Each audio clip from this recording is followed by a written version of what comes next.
আজ আমি তোমাদেরকে এমন একটা ব্যাংক ডাকাতির কথা বলতে চলেছি যেটা শুনলে তোমাদের মাথা ঘুরে যাবে। কারণ এই চোর না কোনো বন্দুক ব্যবহার করেছে, না কোনো সুড়ঙ্গ ব্যবহার করেছে, কিন্তু সে একেবারে চুরি করে নিয়ে গেছে $240 মিলিয়ন। আর সে দাবি করেছিল সে নাকি কালা জাদুর দ্বারা টাকা ডবল করতে পারে। সবচেয়ে অবাক করার বিষয়, এই চোর শুধু ধরা পড়েনি তা নয়, সে বিলাসবহুল জীবন কাটিয়েছিল। এই ডাকাতি এতটাই নিখুঁত ছিল যে এটাকে বলা হয় দুবাইয়ের ইতিহাসে সবচেয়ে পারফেক্ট ব্যাংক রবারি। তাহলে সে কে ছিল, কিভাবেই করেছিল সেই অসম্ভব কাজ? চলো শুরু করা যাক। ঘটনাটি শুরু হয় 1995 সালে। দুবাই তখন খুব দ্রুত বদলাচ্ছে। মরুভূমি শহর থেকে একটি আন্তর্জাতিক ব্যবসার হাবে দুবাই পরিণত হচ্ছে। এই সময় পশ্চিম আফ্রিকার একটি দেশ মালি থেকে একটি চোর আসে দুবাইতে। সে প্রথমে আসে ট্যুরিস্ট ভিসা নিয়ে, কিন্তু তার মাথায় চলছিল একদম আলাদা একটি প্ল্যান, চুরির প্ল্যান।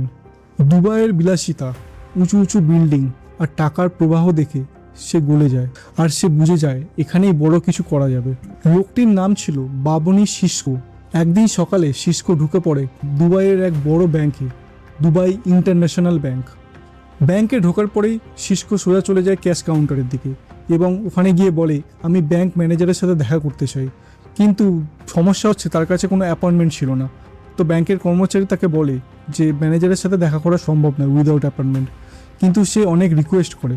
তারা জিজ্ঞেস করে কেন আপনি ম্যানেজারের সাথে দেখা করতে চান। তো সিসকো বলে সেটা আমি ব্যাংক ম্যানেজারকেই বলবো।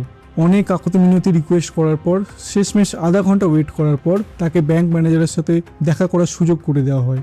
সিসকো ম্যানেজারের কেবিনে ঢুকে বলে যে সে একটা কার লোন চায়, কিন্তু ম্যানেজার তাকে প্রথমে না করে দেয়।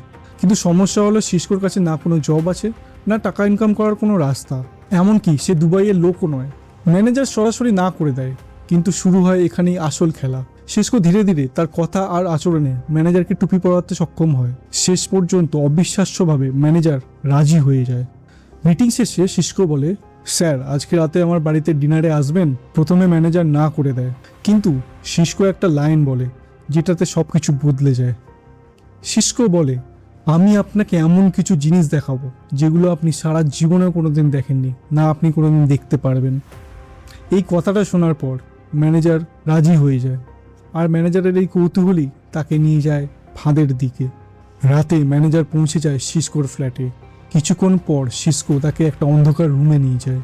সে রুমটিতে ঘর ভর্তি ধোঁয়া, কালো কয়লা জ্বলছে আর একটা ঠান্ডা বাতাস।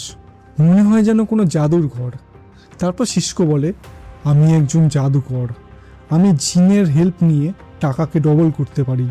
ম্যানেজার প্রথমে বিশ্বাস করে না, কিন্তু তখনই সিসকো বলে, আপনি চাইলে আমি এখনই প্রমাণ দিতে পারবো। ম্যানেজার তখনই তার এক আত্মীয়কে ফোন করে আর 1,00,000 দিরহাম চায়। টাকা আসে, দুজনেই ঘরে গিয়ে বসে, আর সিসকো টাকা নিয়ে ভ্যানে বসে। হঠাৎ সমস্ত ঘরের লাইট বন্ধ হয়ে যায় আর সিসকো চিল্লে ওঠে, আমাকে জিনে আক্রমণ করেছে, আপনি ঘর থেকে বেরিয়ে যান, জিনে আপনাকে পছন্দ করছে না, আমি কাজ সেরেই আপনার কাছে আসছি। ম্যানেজার ভয়ে ওখানে স্তব্ধ হয়ে যায়, কিন্তু কোনো উপায় না দেখে সেই ঘর থেকে সে বেরিয়ে দরজাটিকে বন্ধ করে দেয়। কিছুক্ষণ পর সিসকো দরজা খোলে। ম্যানেজার ভিতরে গিয়ে দেখে টেবিলের ওপর রাখা আছে 2,00,000 দিরহাম। প্রথমে ম্যানেজার বিশ্বাস করে না, কিন্তু ম্যানেজার যখন গুনে দেখে প্রপার 2,00,000 দিরহাম রাখা, এই মুহূর্তেই ম্যানেজারের শিক্ষা, যুক্তি সমস্ত কিছু নাশ হয়ে যায়।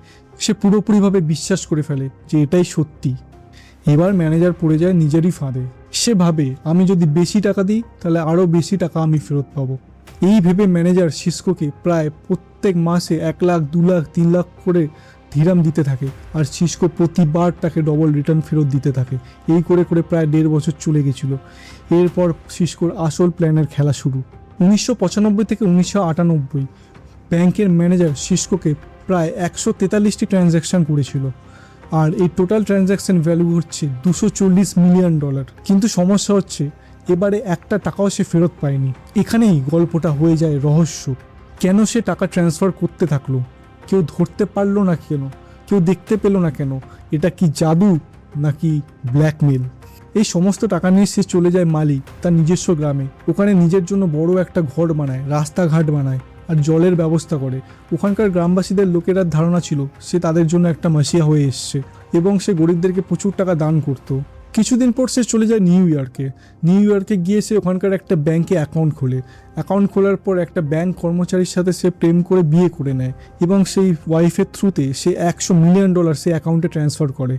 এবার সে টাকার লোভ সামলাতে পারে না, সে কিনে ভিলা, সে কিনে স্পোর্টস কার এবং বড় একটা এয়ারলাইন্সের কোম্পানিও খোলার চেষ্টা করে, কিন্তু তার ব্যবসা একদম বিফলে যায়।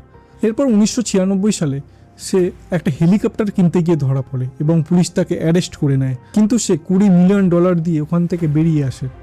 জেল থেকে বেরিয়ে আসার পর সে গরিব মানুষদেরকে টাকা দিতে শুরু করে আবারও, এবং মিডিয়া তাকে হিরো বানিয়ে ফেলে। 1998 সালে ব্যাংকের অডিটে সব কিছু বেরিয়ে আসে এবং ব্যাংক ম্যানেজারকে অ্যারেস্ট করা হয়। ব্যাংক প্রায় ধ্বংসের দিকে। ইন্টারপোল ওয়ারেন্ট জারি করা হয়, কিন্তু মালির সাথে কোনো এক্সট্রাডিশন চুক্তি নেই, তাই তাকে গ্রেপ্তার করতে পারে না।